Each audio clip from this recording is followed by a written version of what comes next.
Hello and welcome to Assorted Meeples. I'm Phillip, as always. I haven't changed my name anytime soon, so yeah.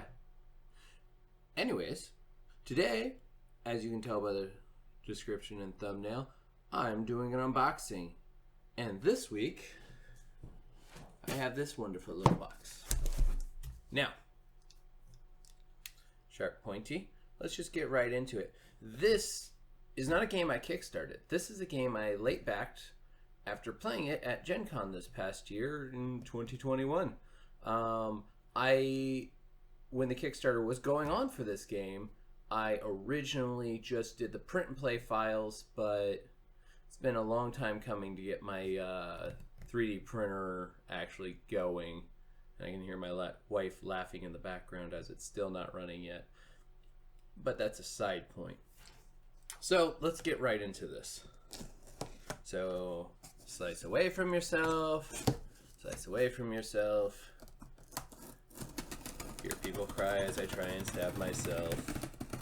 There we go. Set that aside for just a second. Now we're gonna open this up and we're gonna look, okay, this is less than ideal packaging from the distributor. But this is a chonker of a game anyways, so, I mean, like to see some bubble wrap in there, but whatever. My game arrived without a dent or scratch. So yes, this is the Dodos Riding DInos. I always get the name backwards because Dinos Riding Dodos is stuck in my head, even though it's wrong. Now this is a 1 to 6 player game by Draco Studios and Detestable Games. This is the second game in the Creatures Kingdoms series. After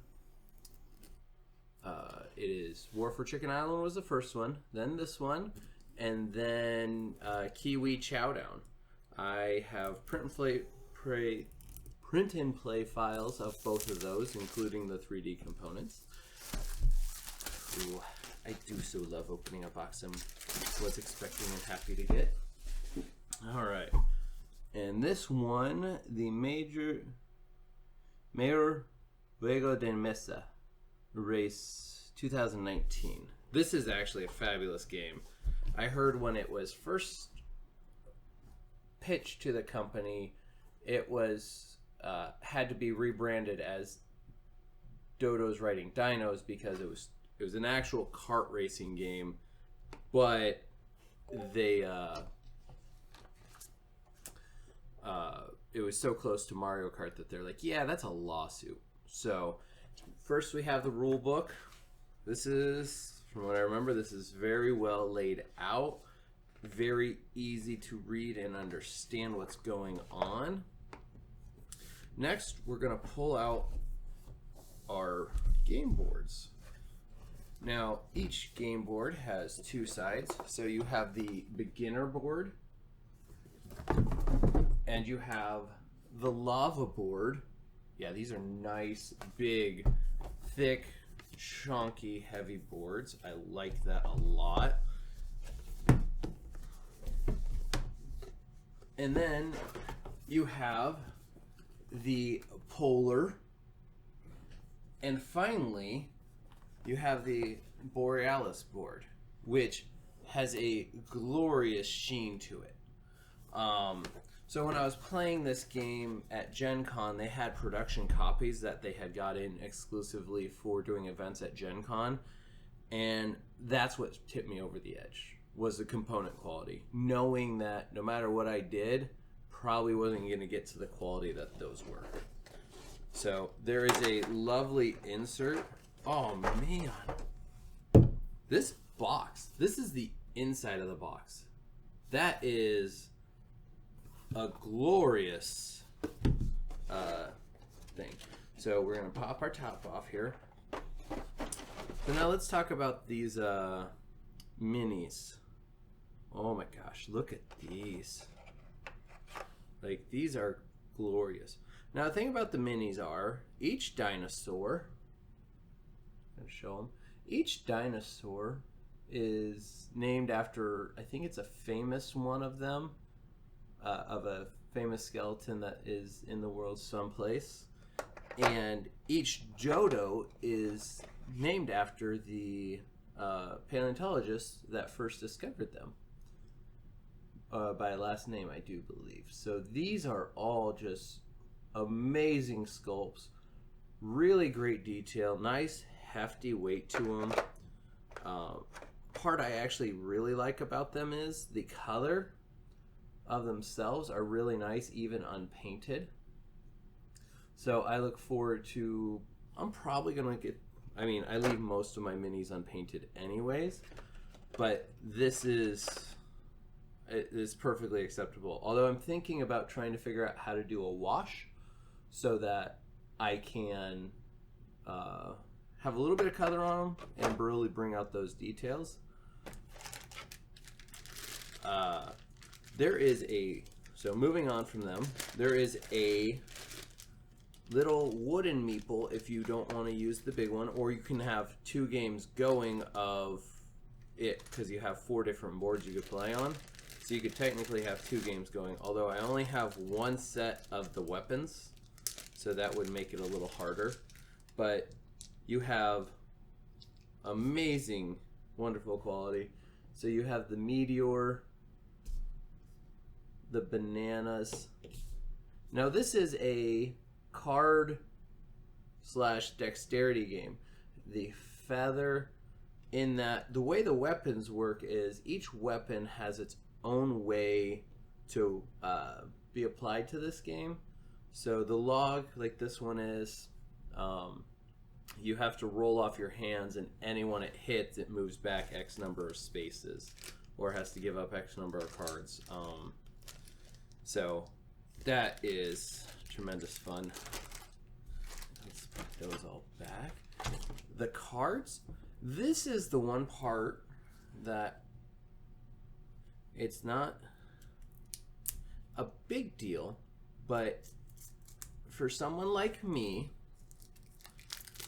I have rather large hands. I set those aside. So having, these are mini cards, so having these cards, like these are tiny in my hands, but they are actually amazingly good quality.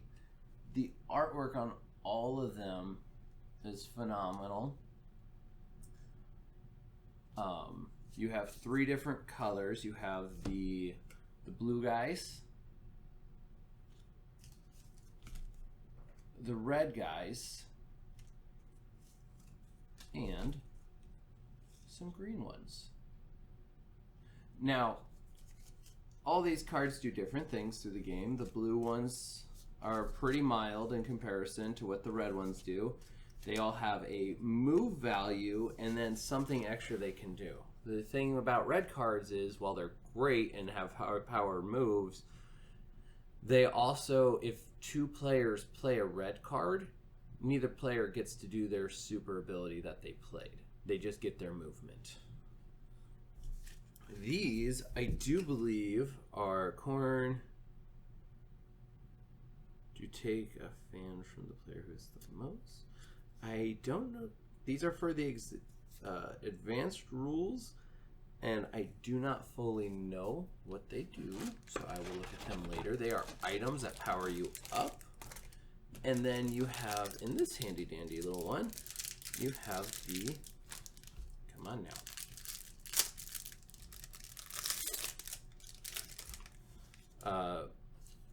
All the artwork cards. So one side has just the artwork of who you are, and then the other side has the whenever you advance, you can help skip hexes with other racers, and it looks like it has the solo ability on there as well.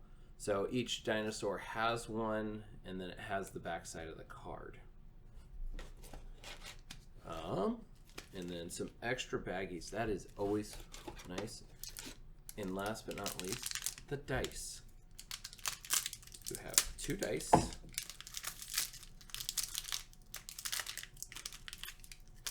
That have do believe the same values on them. Yeah, they have 1 through 6 on them. And have a footprint. These are really great dice. I enjoy them. They are big, chunky dice. So that is everything in the box. I am looking forward to this one, not only with my wife, but with the Meeples, because it's chaotic, crazy, and all the ridiculous fun that you could possibly want to play in a game. It is not as crazy as Pitch Car, where you're just trying to slide it around. There's the movement actions, where you're moving from one place, using the cards to move around. But it does have the chaotic weapons of the dexterity portion of it, and those are easy. Like I said, I look forward to playing this with Heather. My kids can get in on this, and because it does play 1 to 6 players. Excellent. That's everybody in the household. Yes. So, thank you guys very much for watching. I look forward to getting this one on the table and reporting back to you once we get it to the table, how much fun it is, especially at the 2-player count and then at the more higher player counts. And we will see you guys next time. All right. Bye. If you like what you just saw, please support us by hitting that like button and subscribing to our channel for more great gaming content.